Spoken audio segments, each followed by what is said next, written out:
Sa tulong ng taong bayan at mga barangay tanod, nahuli ang dalawang hold-upper na tirador umano ng mga nagtitindang Indian National sa Tondo, Maynila. Balita hatid ni Von Aquino.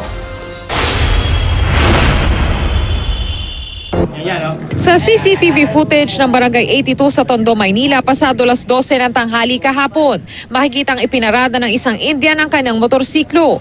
Maya-maya pa, makikitang lumapit sa motorsiklo ang dalawang lalaki at kinuha ang mga kumot at tuwalya na nakasalansan at saka kumaripas ng takbo. Sa isa pang anggulo ng CCTV, makikita ang pagtakbo ng dalawang suspect habang hinahabol na sila ng ilang mga tanod. Sa isang bahagi naman ng kalsada, naabutan na sila ng isa sa mga tanod.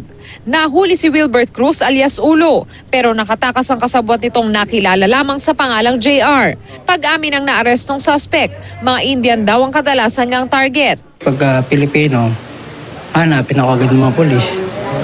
Pag-bookbay? Hindi naman sila nagre-reklamo, kaya sila hold up namin. Alam nila pagka walang reklamo, walang kaso. Pinaka-importante kasi na may complainant sa bawat kaso, sapagkat kung walang magtatayong complainant, hindi naman pwedeng mag-complaint yung pulis o di kaya tanod sapagkat hindi sila po yung naging biktima ng hold-upan.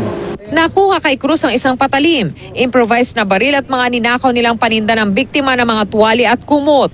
Noong February 24, nakuha na din ng CCTV ang pang-hold up ni Cruz at isa pa niyang kasama sa isa pang Indian.